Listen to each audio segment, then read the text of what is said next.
Halo. Halo, kembali lagi di Ruang Ngobrol. Masih bersama Mas Fudo dari OPFCI.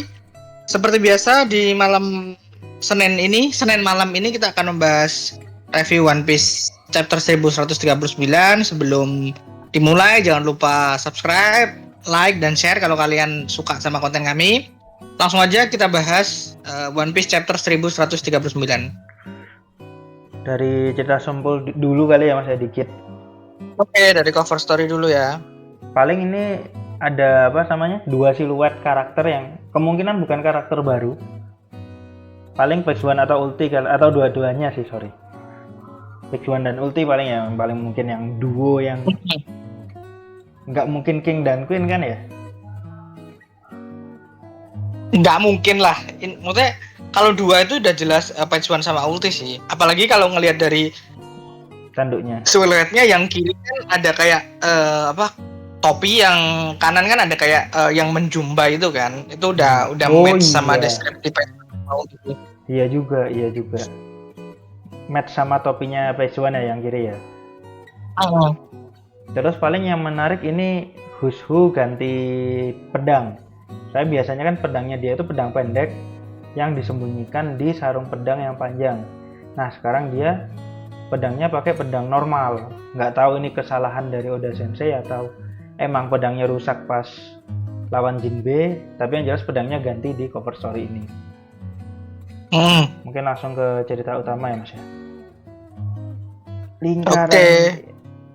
Nggak, menurut Mas Daris ini gimana?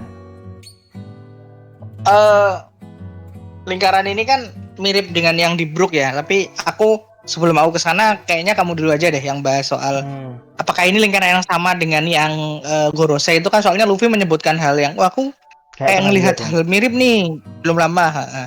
Tapi aku nanti agak sedikit bahas tentang soal yang di Brook sih mungkin ya. Kalau yang di Brook itu kayaknya emang sama persis ya Mas ya. Cuman kalau yang di bentar aku sambil ngecek deh. Aku soalnya lupa itu yang di Gorosei kayak gimana. Kalau yang di Gorosei itu yang jelas banget bedanya itu angkanya. Jadi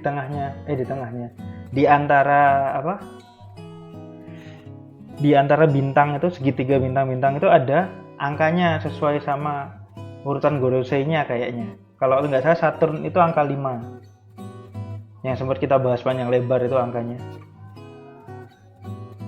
Nah, kalau yang di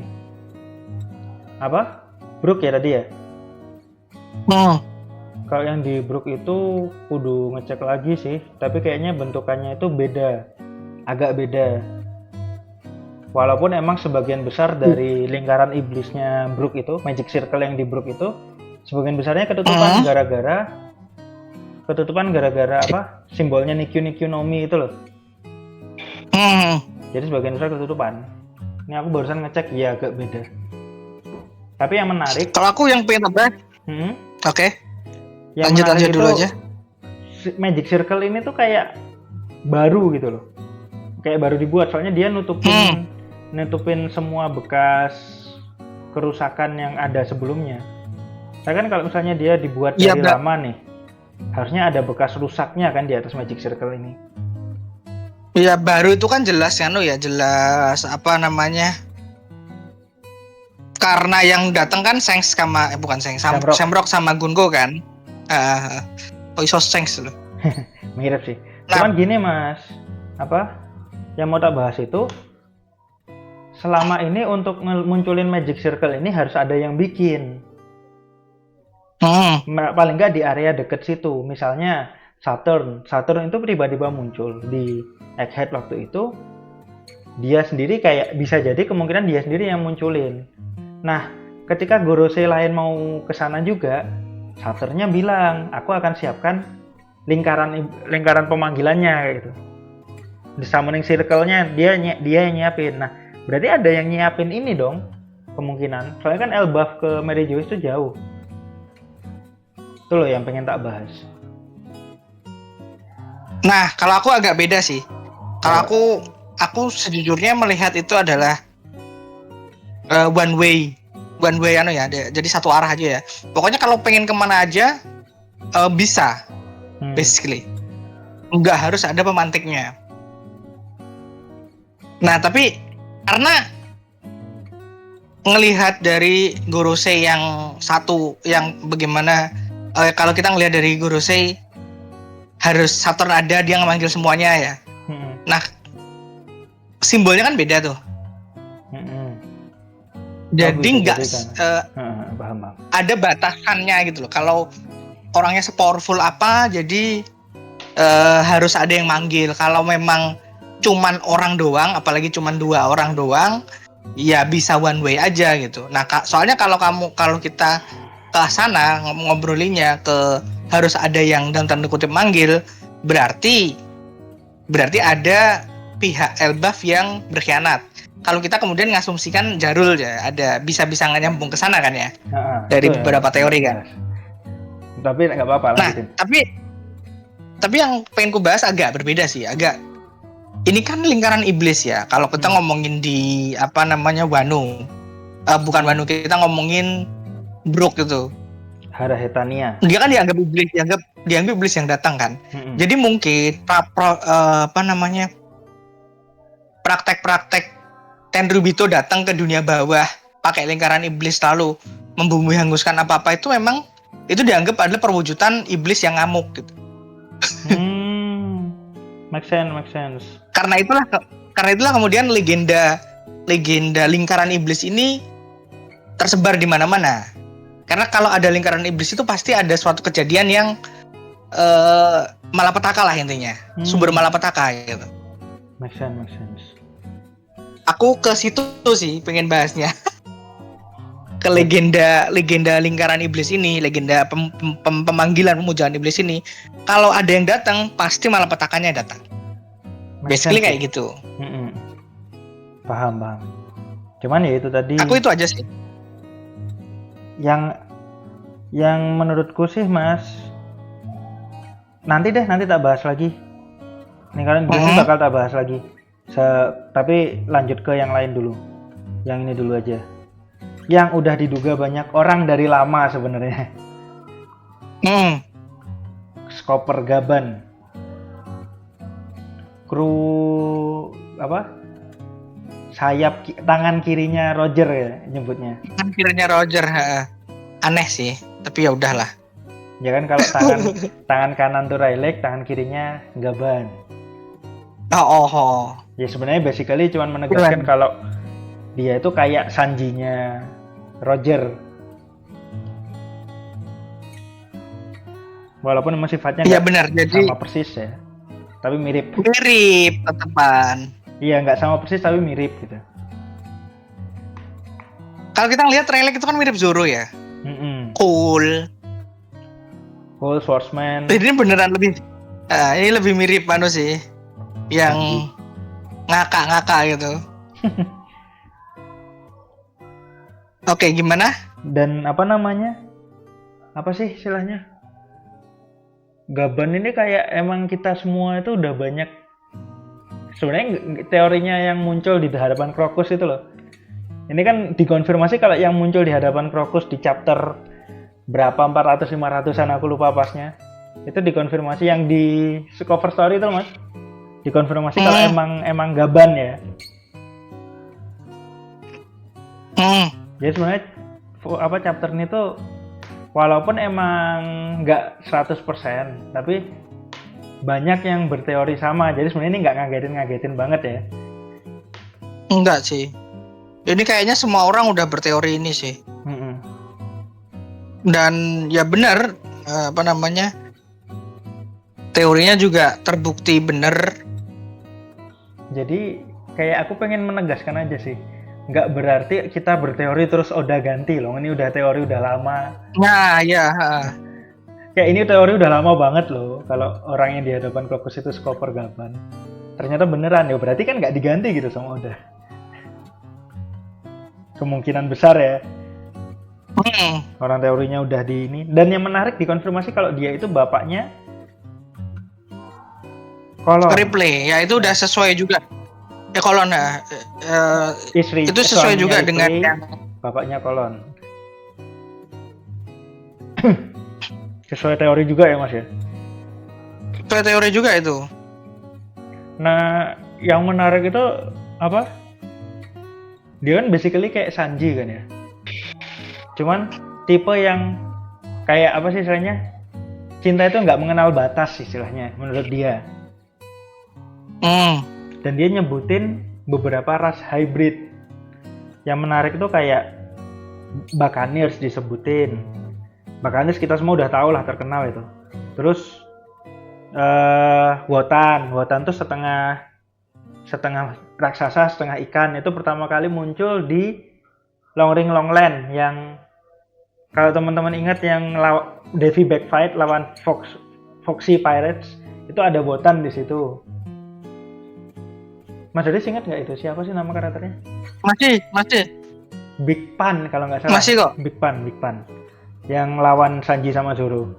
Terus ada Long Necks kalau nggak salah, aku lupa. Itu kemungkinan besar hybrid dari karakter apa? Ras-ras yang suku panjang itu. Leher panjang sama kaki tangan panjang.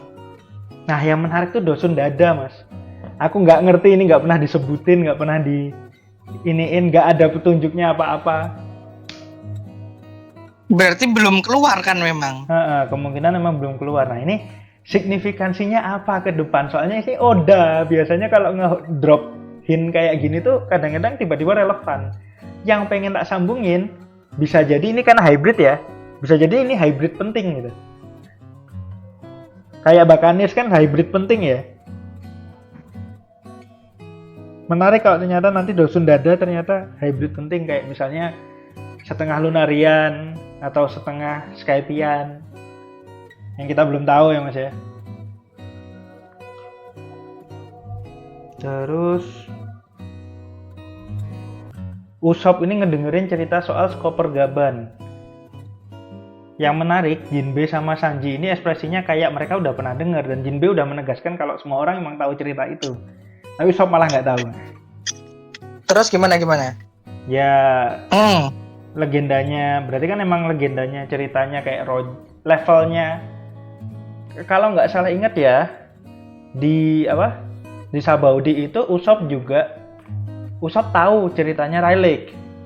Kayak semua orang tahu nama itu, tapi begitu tentang Skopper Gaban, lucunya aja pas Skopper Gaban itu dia nggak tahu cerita di balik nama julukannya Skopper Gaban gitu aja sih.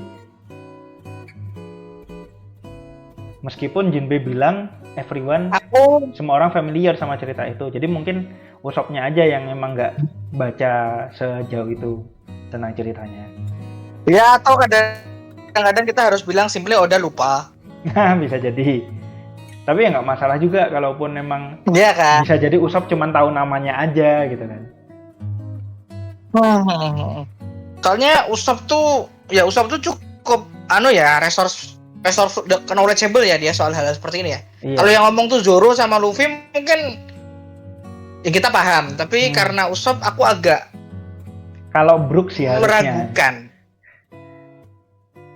Kalau Brook malah make sense, soalnya Brook kan emang beda generasi ya. Brook malah make sense. Beda generasi.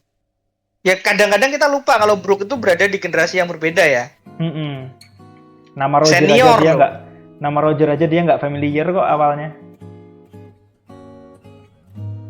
Kalau ingat teman-teman, ingatnya cuman Roger itu rookie buat Brook waktu itu. Ya, dan benar sih. Kayak emang orang Brook angkatan tua. Oke, lanjut.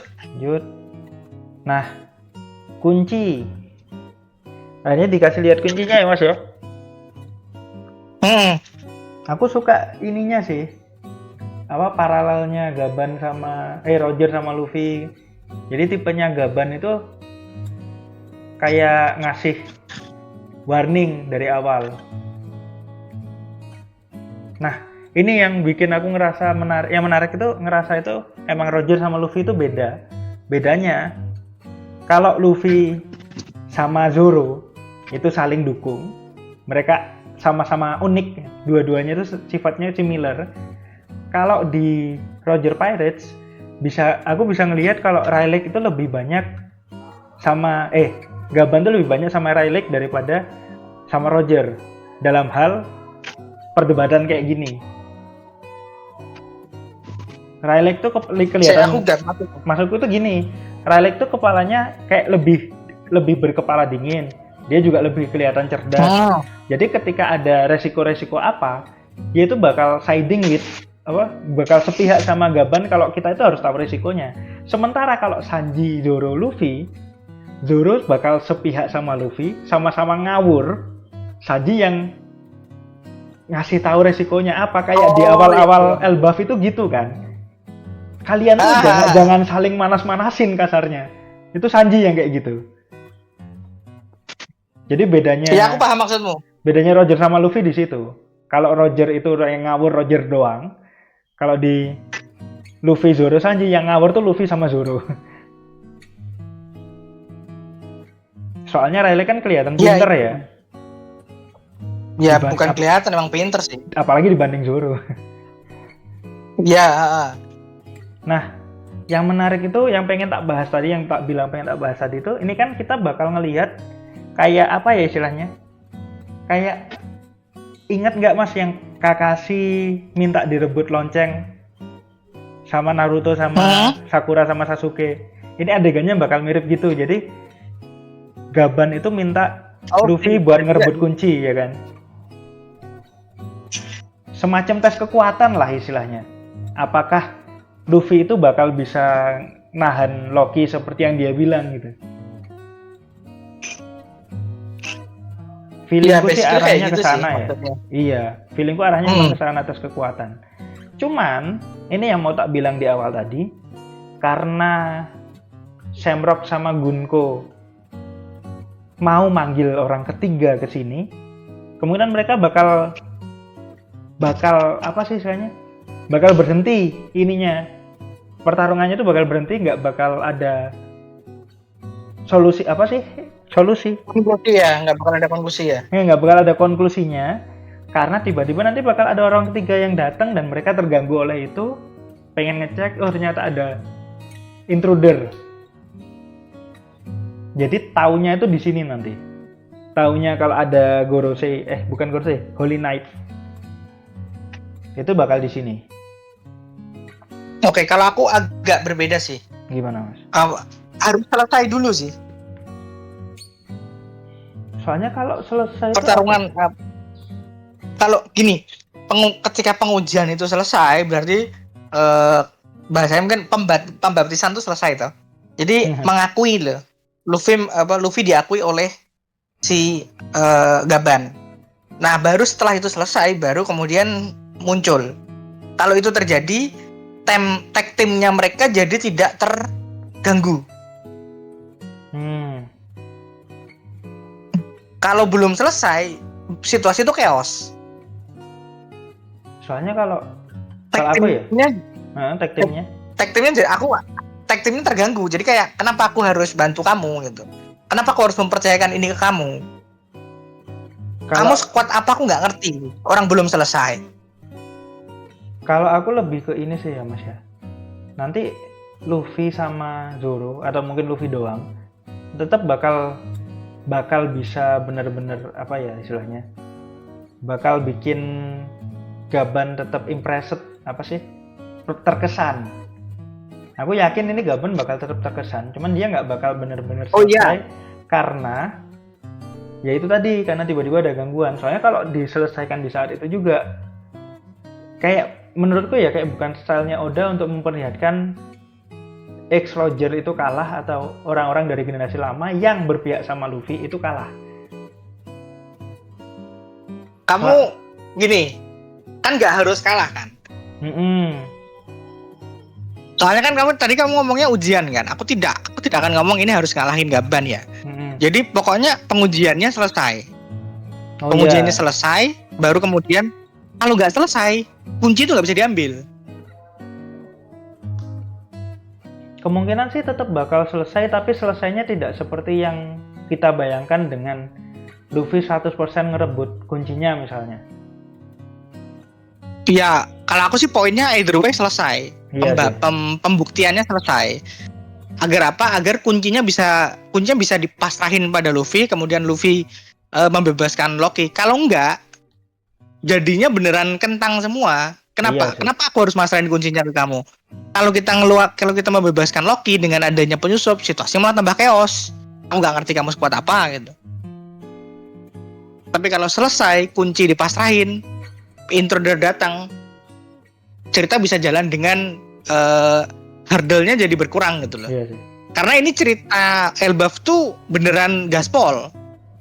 Bukan yang pelan-pelan kan. Kalau Iya. kita ngelihat kan, iya nggak? Iya. Sudah tidak ada waktu buat detour ke sana sini gitu. Yang aku suka sih kemungkinan besar ini Loki sama Luffy bakal punya alasan untuk bekerja sama. Ya, itu. Sama-sama punya mutual enemy. Shamrock. Jadi kayak sebelum Loki pengen ngalahin Shanks, aku akan membantumu dulu atau semacamnya. Karena mutual enemy tadi. Udah habis ini, Mas. Oke. Udah habis ya? Oke, itu aja bahasan kita. Emang nggak panjang ya, nggak kayak kemarin kita hampir 40 menit bahas mural misterius itu. Kali ini cuman ngobrolin skop pergaban yang mana sebenarnya teori yang udah diiyain sama semua orang, cuman tinggal nunggu konfirmasi aja. Oke, thank you teman-teman udah nonton sampai akhir. Jangan lupa juga follow medsos OPFC dan medsos Tukang Ngobrol yang ada di deskripsi. Sampai ketemu di konten One Piece, review One Piece selanjutnya di Senin depan seperti biasa. Thank you. Thank you.